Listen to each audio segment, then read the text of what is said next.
अनंत चतुर्दशी। गणेश चतुर्थी के 10 दिन समाप्त होने पर अनंत चौदस या अनंत चतुर्दशी का त्योहार मनाया जाता है। इस दिन बाप्पा का विसर्जन करते हैं और इस दिन भगवान विष्णु की पूजा भी करते हैं। हाथ में एक खास प्रकार की डोर बांधते हैं, उसे अनंत डोर भी कहते हैं। आइए इस अनंत चौदस व्रत की विधि के बारे में जानते हैं। भादो मास की सुद चौदस के दिन भगवान विष्णु की कृपा से यह व्रत किया जाता है। प्रातःकाल स्नानादि से पवित्र होकर एक आसन पर केले के पत्ते का मंडप बांधे और उसके बाद तांबे का जल भरा हुआ कुंभ रखे। उस कुंभ पर दुर्वा का बना हुआ शेषनाग रखे और श्रद्धा से पूजा करे। इसके बाद एक सूतर का धागा लेकर धागे की 14 गुत्थी मारे। धागा बाएं हाथ के कड़े पर बांधे। व्रत के दिन जागरण करके विष्णु भगवान का ध्यान धरे, ब्राह्मण को भोजन कराए, गाय का दान करे, कोरे वस्त्र का दान करे।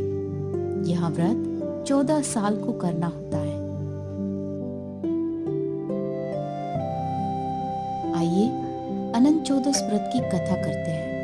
प्राचीन काल में पद्मनगर में पद्रिक नामक एक ब्राह्मण रहता था। उसकी पत्नी का नाम भद्रा था। संतान में एक पुत्री थी।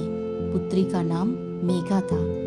पुत्री 5 साल की हुई तभी भद्रा का देहांत हो गया और उसके पति ने दूसरा विवाह किया। उसकी नई माँ अशांति का अवतार थी। उसमें अत्यंत ईर्ष्या भरी हुई थी। इसीलिए तो उसका नाम अनसुया होते हुए भी सब उसे असूया कहते थे। असूया के कदम रखते ही उसने पति को वश में कर लिया और 5 साल की मेघा को दुख देने लगी। मेघा के माथे पर तो जाने दुख का पहाड़ गिर पड़ा। दिन में काम और रात में जागरण करके मेघा बड़ी हुई। अपनी पुत्री का यौवन काल आते ही पद्रिक को उसके लग्न की चिंता सताने लगी, परंतु असूया मतलब कि नई माँ दहेज में फूटी कोड़ी देने को राजी न थी। इस वजह से कोई मेघा से ब्याह करने के लिए तैयार न था। एक दिन ऋषभ नामक एक ऋषि पद्रिक के घर आए और मेघा के साथ ब्याह करने की इच्छा जताई।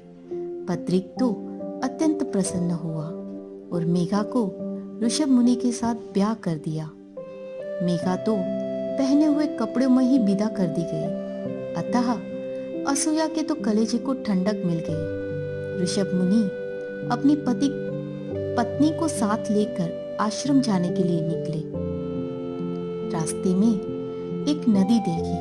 मुनि तो उसमें स्नान करने के लिए चले गए। नदी किनारे बैठ मेघा बहुत सारी स्त्रियों को पूजन करते हुए देखती है। उसके मन में जिज्ञासा हुई और पूछने लगी, बहनों, आप किसकी पूजा कर रहे हो? तब एक स्त्री बोली, भोली रे भोली, आज तो भादो मास की उजियारी चौदस है। विष्णु भगवान को रिझाने के लिए हम अनंत चौदस का व्रत कर रहे हैं। जो स्त्री अभागिन होती है वही उस व्रत के बारे में नहीं जानती। यह सुनकर मेघा तो रोने जैसी हो गई।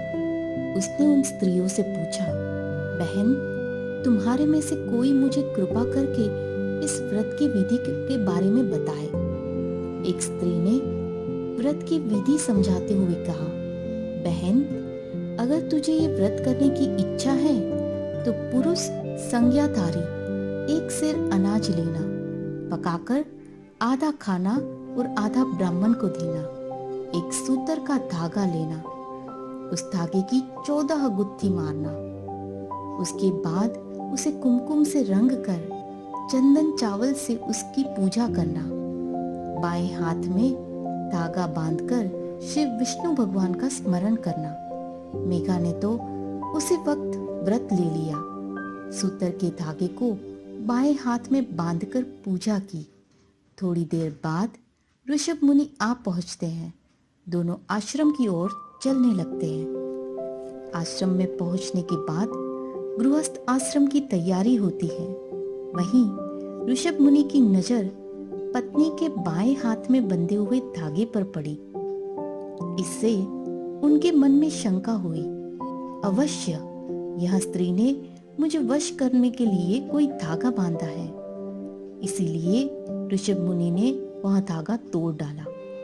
धागा टूटने से मेघा बहुत दुखी हुई, अनंत भगवान के पास क्षमा मांगी और धागे को दूध में डाल दिया। अतः ऋषभ मुनि के मन में शंका विशेष दृढ़ हुई।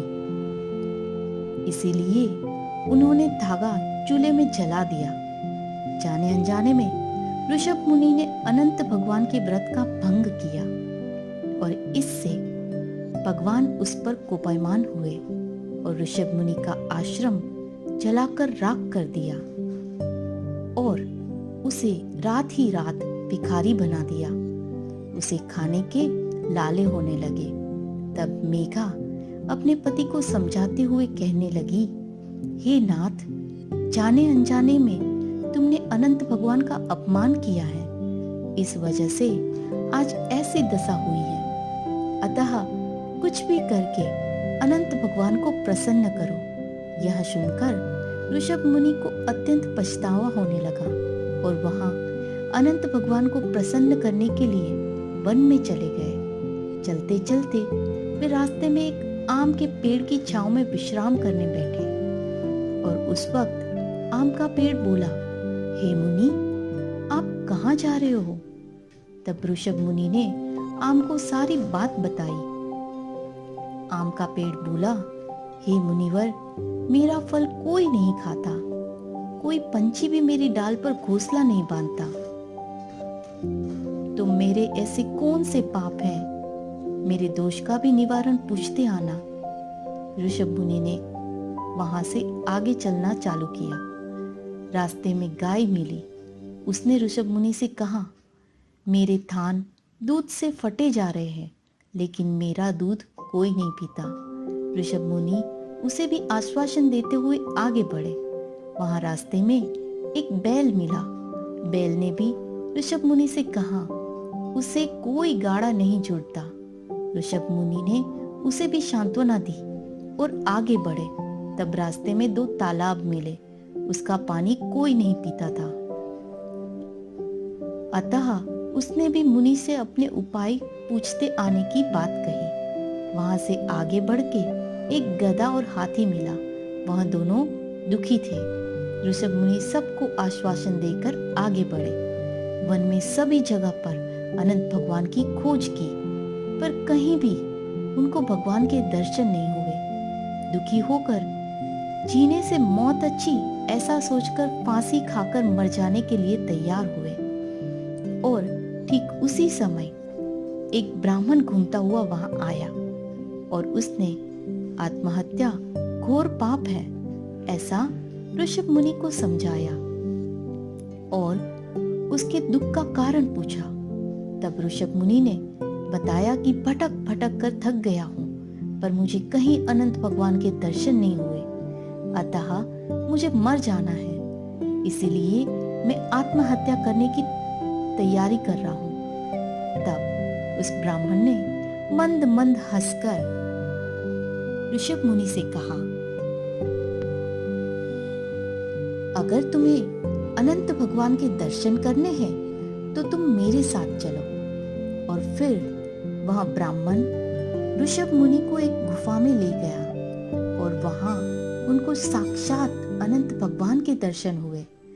ऋषभ मुनि तो लड़की की तरह उनके पैर में गिर गए और अत्यंत आश्चर्य भरी विनती करने लगे। उस समय अनंत भगवान ने ऋषि के सारे दोष माफ करके आशीर्वाद देते हुए कहा, हे मुनि, अब तुम्हारे आश्रम की ओर प्रयाण करो, श्रद्धा पूर्वक मेरा व्रत करो, सुखी रहोगे। ऋषभ मुनि ने व्रत करने का संकल्प किया और उसके बाद रास्ते में जो जो सामने मिले थे उनके दुख का उपाय पूछा। तब अनंत भगवान ने कहा, हे मुनि, यह सबको पूर्व जन्म के पाप बाधा डाल रहे हैं। आम पिछले जन्म में अति विद्वान ब्राह्मण था, पर अपना ज्ञान कम न हो जाए इस डर से उसने किसी को विद्या का दान नहीं दिया। तुम उसके आम के फल तोड़ना, इससे उसका दुख का उपाय हो जाएगा। गाय पृथ्वी थी, बैल धर्म था, तालाब पूर्व जन्म में ब्राह्मण था, पर कभी भी किसी को दान नहीं दिया, अतः इस जन्म में कोई उसका पानी नहीं पीता। गधा क्रोधी इंसान था, हाथी अभिमानी राजा था, और जो ब्राह्मण मिला वह स्वयं मैं था। अब तुम आश्रम की ओर लौट जाओ। ऋषभ मुनि अनंत भगवान का मन में स्मरण करते हुए घर वापस लौटे और भादो माह के शुक्ल पक्ष की चौदस आते ही दोनों पति पत्नी ने अनंत चौदस का व्रत किया। व्रत के प्रताप से समृद्धि बढ़ी और समय बीतते एक ज्ञानी पुत्र का जन्म हुआ। हे अनंत प्रभु, तुम जैसे मेघा को फलीभूत हुए, ऋषभ मुनि को फलीभूत हुए, वैसे व्रत करने वाले सबको फलीभूत होना।